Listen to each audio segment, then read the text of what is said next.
ملکہ کے بعد جو اب وہاں جو روایت ہے وہ بڑی دلچسپ بھی ہے، بڑی معلومات خیز بھی ہے کہ وہاں اس کا ایک نام ہے آپریشن لندن برج، جس کے تحت ایک باقاعدہ طور پہ ایک آفیشیل اناؤنسمنٹ کی جاتی ہے جس کو ڈی ڈے کہا جاتا ہے۔ تو اس دوران ملکہ کا جو پرنسپل سیکرٹری ہیں وہ آفیشیلی پرائم منسٹر سے کہیں گے کہ لندن برج از ڈاؤن۔ یہ وہاں کا وہ ورڈ ہے جس کے تحت اناؤنس کیا جاتا ہے کہ اب پاکستان جو ملکہ ہے یا بادشاہ سلامت ہیں وہ نہیں رہے۔ تو برطانیہ کے ان کے ساتھ جو کینیڈا، آسٹریلیا، نیوزی لینڈ اور دیگر ممالک جو ان کے ساتھ اٹیچ تھے، ان کی سرپرستی میں، ملکہ کی سرپرستی میں کام کریں، پھر ان کو آفیشیلی بتایا جاتا ہے۔ اس کے بعد اگلے مرحلے میں کامن ویلتھ کنٹریز کو بتایا جاتا ہے۔ کامن ویلتھ کنٹریز میں پاکستان کے رہنے کی بہت وش تھی ملکہ الزبیتھ دوم کی، جب وہ 61 میں پاکستان آئی تھی۔ انہوں نے اس وقت اپنی اسپیچ میں بھی یہی کہی تھی۔ آیات کے تحت برطانیہ کا نظام اسی طرح چل رہا ہے، لیکن 10 دن کا سوگ آفیشلی انہوں نے منایا ہے۔ اب شاہی یہ جا کے جو اب پرنس چارلس جب چارج سنبھالیں گے 10 دن کے بعد، تو اس کے بعد یہ ایک وہاں کی ایک نئی مملکت جو ہے، ایک نیا بادشاہت کا نظام سامنے آئے گا۔ اس سے پہلے تھائی لینڈ کے بادشاہ بھومی بھول، ان کا جو پیریڈ تھا وہ 70 برس کا تھا، وہ کوئی چھوٹا عرصہ نہیں تھا۔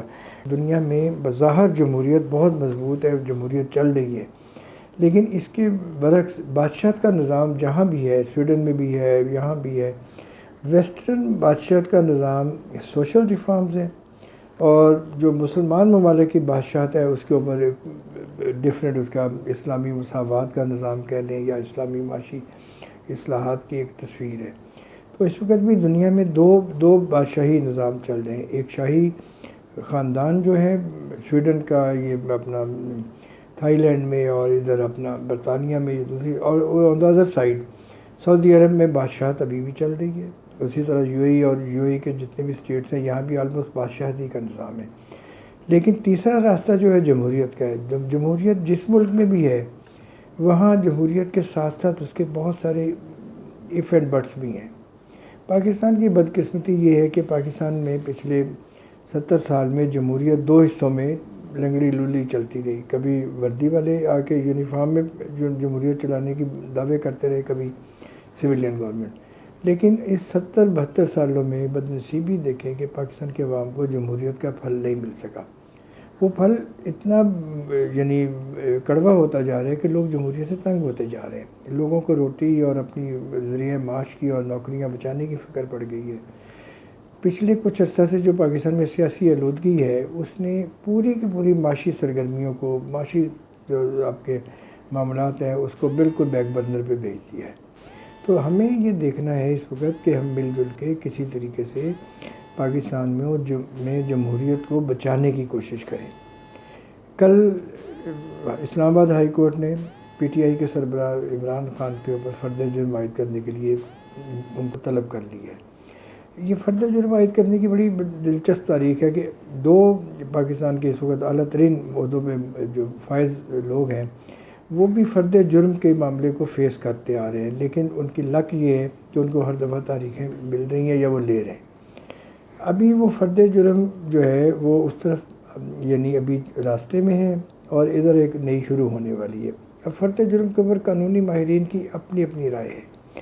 عام آدمی کو اس سے غرض نہیں ہے۔ عام آدمی کو تو یہ غرض ہے کہ میری روٹی ملنی ہے کہ نہیں ملنی ہے۔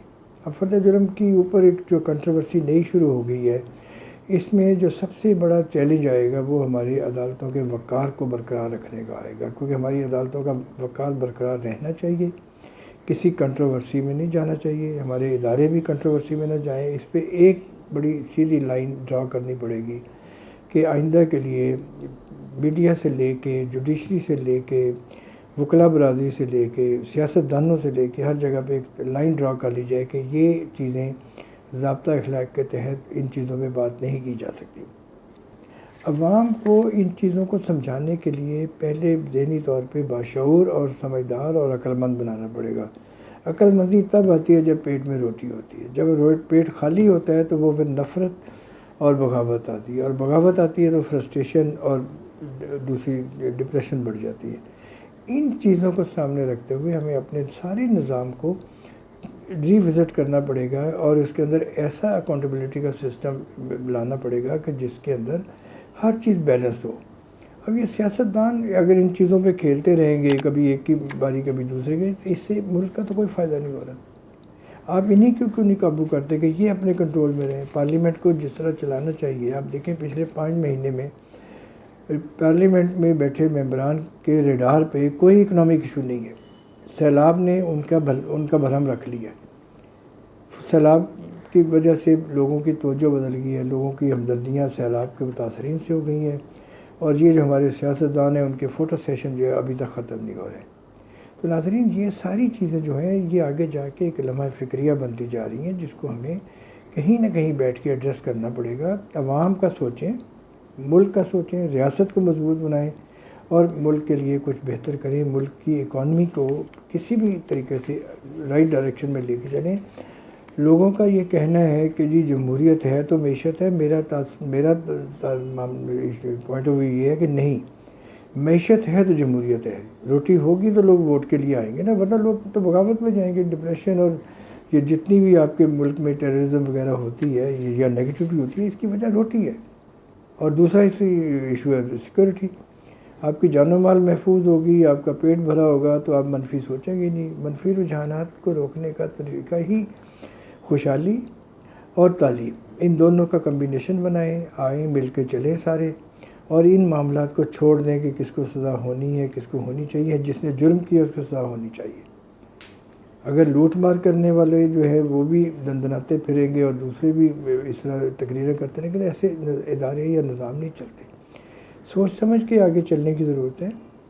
عوام کی اکثریت جو ہے نا، وہ اب نوجوان اور خواتین جو نیا ووٹ بینک بنا ہے ان کی ہے، ان کی نظریات کو نظر انداز نہ کریں۔ یہ روایتی سیاست اور روایتی بیان بازی اور تھریٹ اور یہ سلسلہ ختم ہونا چاہیے۔ تو ناظرین، آپ کو اگر یہ ویڈیو پسند آئی ہے، اسے لائک کریں، اسے شیئر کریں اور اسے سبسکرائب کریں۔ اپنی آرا سے ہمیں ضرور آگاہ کیجیے گا۔